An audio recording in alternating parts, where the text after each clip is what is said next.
The civilized Indian. Hello everyone, आज के इस वीडियो में हम लोग देखेंगे पत्रकार अजीत अंजुम के वो डिबेट्स जिसमें उन्होंने सत्ता पक्ष के नेताओं के पसीने छुड़ा दिए।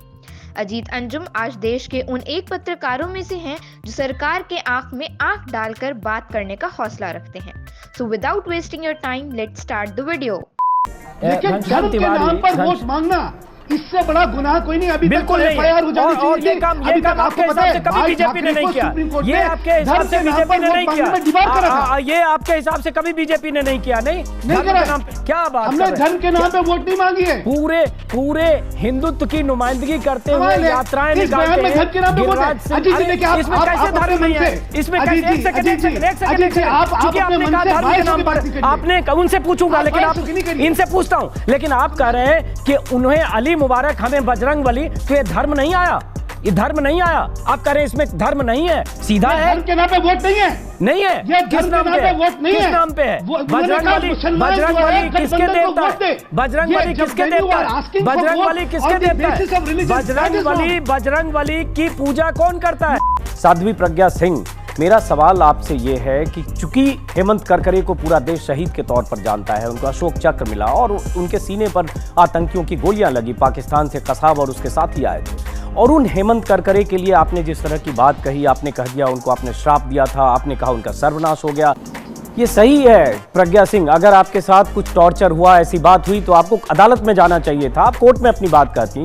देश में प्रधानमंत्री मोदी आपके शुभचिंतक हैं, राजनाथ सिंह आपके शुभचिंतक हैं, महाराष्ट्र सरकार आपके शुभचिंतक हैं। आप इन तमाम दरवाजों को खटखटाती, तो मुझे लगता है इसके लिए आपको एक बार सोचना चाहिए कि आपने देश के उन लाखों करोड़ों लोगों को, जिन्होंने उन्हें एक शहीद के तौर पर देखा, उनकी भावनाओं के साथ भी खिलवाड़ कर रही हैं अपनी चुनावी फायदे के लिए।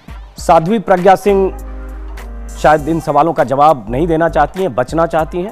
सवाल उठता लगता नहीं है कि बर्थ की कमी, डॉक्टर्स की कमी, जो पैथेटिक सिचुएशन है, अगर इतना सीरियस है, जो 2014 में भी आप आए और तमाम बातें 2014 में भी आपने की, तो इतना बड़ा इंतजाम होना चाहिए। जो आप तीनों लोग हैं, बहुत 24 घंटे का काम है, इतनी पैथेटिक सिचुएशन क्यों है, इतनी किल्लत क्यों है डॉक्टर और बेड की? इसलिए कहना, देखिए आप अस्पताल में देखिए भीड़ कितनी है, और अस्पताल में इसके बावजूद भी मैं 6 वार्ड्स के अंदर होके आया जहाँ की उन्होंने पीडियाट्रिक आईसीयू जैसी व्यवस्था क्रिएट की। तरफ लास्ट वार्ड था जहाँ बगल में आपके स्वास्थ्य मंत्री हैं, बिहार के हैं, 14 दिन के बाद वो आए हैं। अगर बच्चे 90 मर गए, 90 के आंकड़ा का इंतजार अश्वनी जी कर रहे थे। कल वो भागलपुर गए, विजय जुलूस वहां निकला, जश्न मनाए। उनको पहले 14 दिन में 4 बार आना चाहिए। जिन माओं के बच्चे यहाँ मर रहे हैं और हॉस्पिटल में हम लोगों की आंखों में आंसू है जब हम देखते हैं उन बच्चों को, और उसके बाद स्वास्थ्य मंत्री क्यों नहीं आए आज तक 14 दिन में? अश्वनी जी, जवाब आपको देना चाहिए कि 14 दिन में आप क्यों नहीं आए स्वास्थ्य मंत्री के तौर पर यहाँ? आप इस सूबे की नुमाइंदगी दिल्ली में करते। योगी आदित्यनाथ का एजेंडा क्या है? देखिए, भारतीय जनता पार्टी का जो एजेंडा है वही मेरा एजेंडा भी है। सामूहिक पलायन क्या कोई इश्यू नहीं यूपी में? केवल कैराना और कांधला तो मीडिया की नजरों में आ गया। मैं कह सकता हूं 2 दर्जन से अधिक कस्बे हैं पश्चिमी उत्तर प्रदेश में जहां पर पलायन हुआ है। दिल्ली के एकदम नजदीक है। बस योगी आदित्यनाथ यहीं आप अपने एजेंडे पर आ गए। क्या आप आ गए पलायन पर? और पलायन पर कैराना को मीडिया ने मुद्दा नहीं बनाया योगी जी, कैराना को मुद्दा हुकुम सिंह ने बनाया जो बीजेपी के सांसद थे। तो आप एक तरह से बहुत डरावना माहौल चुनाव के पहले बनाना चाह रहे हैं, हिंदू मुस्लिम के बीच ध्रुवीकरण की कोशिश करके, डरा कर। फरीदाबाद आपको बोल रहा हूं मैं, मेरठ आपको बोल रहा हूं, आप देवबंद और उसके आसपास के क्षेत्रों में चले जाइए, आप बरेली में चले जाइए, सब जगह लोग छोड़कर चले गए। हर जगह लोग व्यापक स्तर पर पलायन हुआ है। बहुत एग्जैजरेटेड, बहुत अतिरंजित बात आप जाइए ना। आप क्या आप एक बार निष्पक्ष अपनी टीम को नहीं, मैं जाता हूं, हमारी टीम भी जाती है।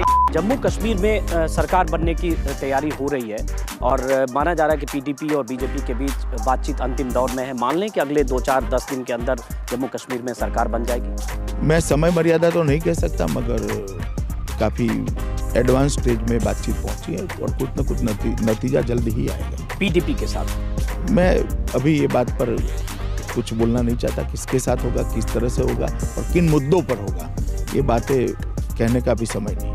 तो ऐसा तो हो नहीं रहा होगा कि बीजेपी पीडीपी से भी बात कर रही है, एनसी से भी बात कर रही है? चलिए, आप तरह से बात निकलवाने का प्रयास मत करिए, आपको सफलता हासिल नहीं होगी। मैं इतना ही कहता हूँ कि बहुत एडवांस स्टेज पर वार्ता चल रही है और परिणाम बहुत जल्दी आएगा। उसके बाद ठीक है, सीट 350 सीटें आ रही है, लेकिन वो काला धन जिसका भरोसा आप दे रहे थे स्वामी जी 3 साल तक देश को, वो नहीं आया। तो ये नाराजगी कुछ है कि नहीं आपके भीतर? वो मुहिम कहीं से जिंदा है कि नहीं कि काला धन आना चाहिए? देखिए, आज भी इस देश में काला धन, भ्रष्टाचार, व्यवस्था परिवर्तन, महंगाई, बेरोजगारी, गरीबी एक मुद्दा है।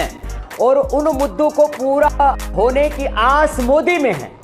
इसलिए मुद्दे भी जिंदा है, मोदी जिंदा है और उन्होंने राजनीति में करोड़ों लोगों का विश्वास जीता। पर इस सरकार की आर्थिक नीतियों के तो आप आलोचक रहे हैं। टैक्स रिफॉर्म की बात इन्होंने शुरू की थी उस समय।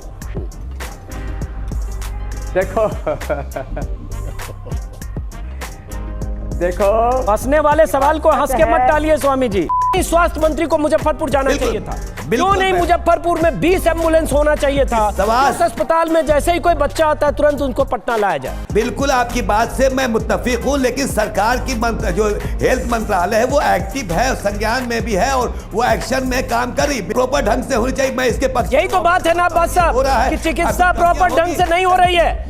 मेरा सिर्फ सवाल यह है कि पटना से 72 किलोमीटर की दूरी है, वहां 25 एम्बुलेंस होना चाहिए था कि बच्चे तुरंत आए और कैसे पटना शिफ्ट करें। वहां 25 बड़े डॉक्टर की तैनाती होनी चाहिए थी, वहां एक्स्ट्रा बेड होने चाहिए, जो ये सब नहीं है। मैं फिर आपको कह रहा हूं, राजौरी है, नालंदा है, नवादा है, सब में स्पेशल पीडियाट्रिक आईसीयूज की व्यवस्थाएं पहली बार किया गया। अब्बास साहब ठीक है, आपके पास एक कागज की पर्ची है जो आपको प्रिंसिपल हेल्थ सेक्रेटरी या किसी ने प्रिंसिपल सेक्रेटरी ने आपको दिया है, वो सरकारी कागज लेकर आप सुना रहे, अच्छी बात है।